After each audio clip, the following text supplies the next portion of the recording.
13 Dark Secrets from the cast of That 70's Show. Number 13. Forgotten Pals. When Ashton Kutcher co-hosted Live with Kelly, he was eager to interviewing his former friend Laura Prepon, as well as yelling at her too. When the actress got engaged to Ben Foster, he found out through the news, citing it was weird since the two were friends. When she came out, they exchanged hugs in which the actor whispered, "I am so pissed at you." He went on to say, "This is unacceptable." Prepon told him, "I know, but if anyone understands privacy, it's you." While he commented that private lives included friends, both were equally shocked at each other's engagements, including when Kunis and Kutcher got together since she didn't know they were an item. Number 12. Barely Legal Mila Kunis. It's hard to imagine anyone else playing the sassy and witty Jackie Burkhart on the beloved show, but if it wasn't for Kunis lying about her age to nab the iconic role, we might have had a different actress. Kunis was only 14 years old at the time when auditioned for the role of Jackie Burkhart. Initially, producers didn't want to cast any minors because it would result in some limitations in the filming schedule. Kunis revealed to People magazine that when producers had asked about her age, she told them she would be 18 on her birthday, but didn't tell what year. Pretty clever. Ultimately, the role went to her in the end. Number 11. Lisa Robin Kelly's Downward Spiral. Nobody played Eric's manipulative and smart-mouthed older sister better than Lisa Robin Kelly. Even though Kelly was in her 30s, she did a fantastic job playing a 20-year-old college dropout with comical remarks and snarky jokes. She rose to fame while on the show, but throughout the years, she faced some battles that landed her in hot water. She first gained drinking problems that led to 2 DUIs and an assault charge. Despite the show trying to help her recover, she was terminated and was replaced by actress Christina Moore. Unfortunately, her ongoing battle with substance abuse took over her life. During that time, she revealed she lost her baby. In 2013, she died in her sleep a few days at the PAX rehab house from an accidental drug intoxication. Number 10. First Kiss. Back in 2001, Mila Kunis told People magazine that her first kiss was with fellow co-star Ashton Kutcher. To make things worse, the two were strangers on the set, but admitted she did have a crush on Kutcher, who was once a male model. She revealed that at the time she felt uncomfortable and nervous, but stated that Kutcher was fun and broke the tension by giving her funny compliments and making her laugh.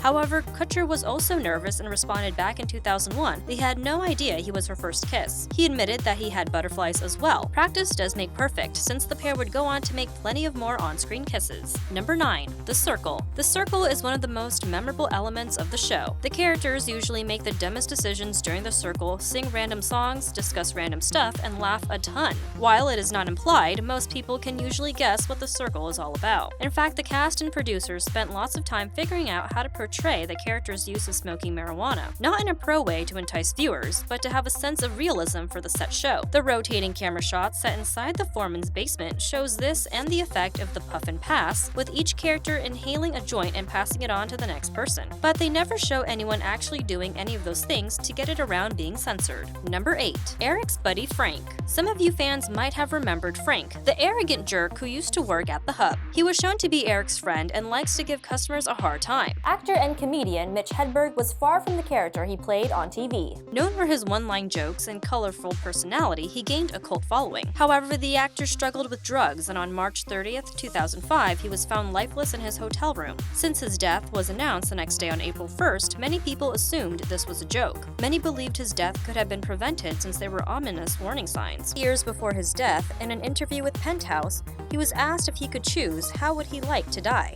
He replied that he would like to get famous and then he would overdose. Just a couple months before he passed, he openly discussed his drug use and said he controlled the drugs and used them for creativity. Number 7. Underaged Fetish. Many of the show's fans wouldn't think of the awkwardly and gawky Fez to be a ladies' man. However, actor Wilmer Valderrama is nowhere close to the character he plays on TV. Valderrama has no problem dating and has even dated a number of actresses, but it's their ages that create some slight controversy. It seems that Valderrama has a preference for younger girls, not 1 or 2 years younger, but by a couple of years. The actor dated Mandy Moore back in 2000 while the singer was only 17 years old at the time. He then started dating Lindsay Lohan in 2004. Wilmer was 7 years older and she was 17 at the start of their relationship. They kept their relationship concealed from everyone until Lindsay turned 18. Then in 2010, Wilmer and Demi Lovato became a couple. She was 17 when they became official and he was 29 years old and were together for a total of 6 years before they split. Number 6. Tommy Chong was arrested. Tommy Chong, who portrayed Leo, immediately became a hit among the show's fans. Known for his hippie ways and friendly personality with the other characters, so many viewers quickly took notice when Leo was written out of the series. Leo remained absent through season 5 and 6 and seemed even replaced by Roy, played by Jim Gaffigan. This absence was due to actor Tommy Chong being arrested after a pound of marijuana was found in his home. He was given a hefty fine and sentenced to 9 months in the big house. However, fans rejoiced when Leo returned in season 7. Tommy Chong continued his role all through the show's series finale. Despite playing a stoner on TV, Chong addressed that he wouldn't be able to make a movie like Up in Smoke, adding he's not that type of person anymore. Number 5. Midge's departure. Many viewers were shocked at the show's storyline that Midge ran away and abandoned her family. Donna's parents had their ups and downs on the show, but in reality, actress Tanya Roberts was far from her shameful character. The actress abruptly departed during the show's 4th season for family reasons.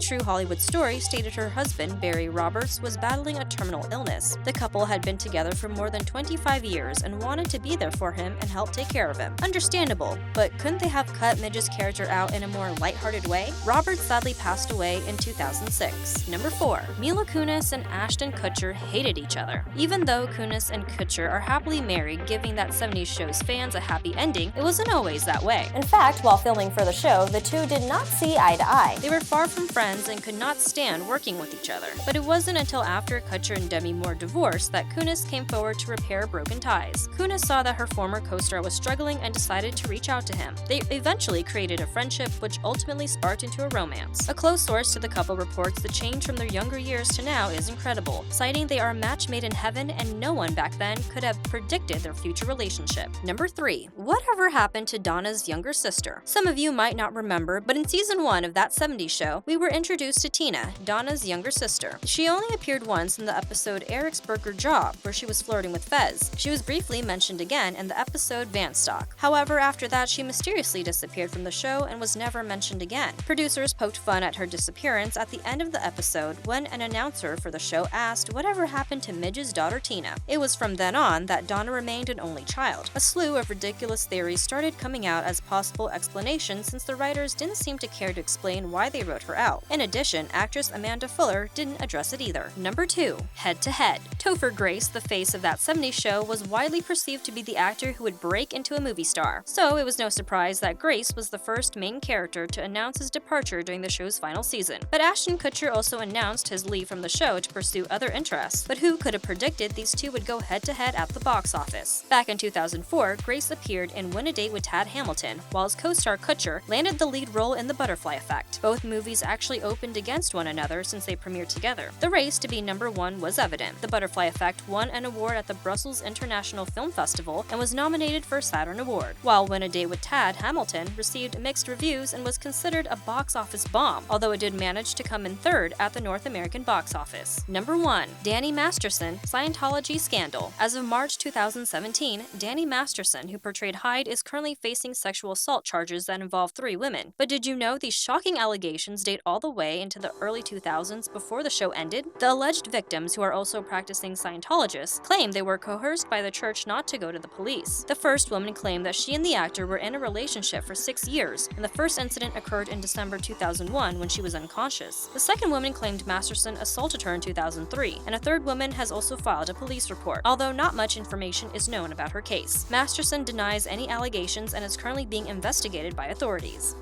If you like this video, please give it a thumbs up. Thanks for watching.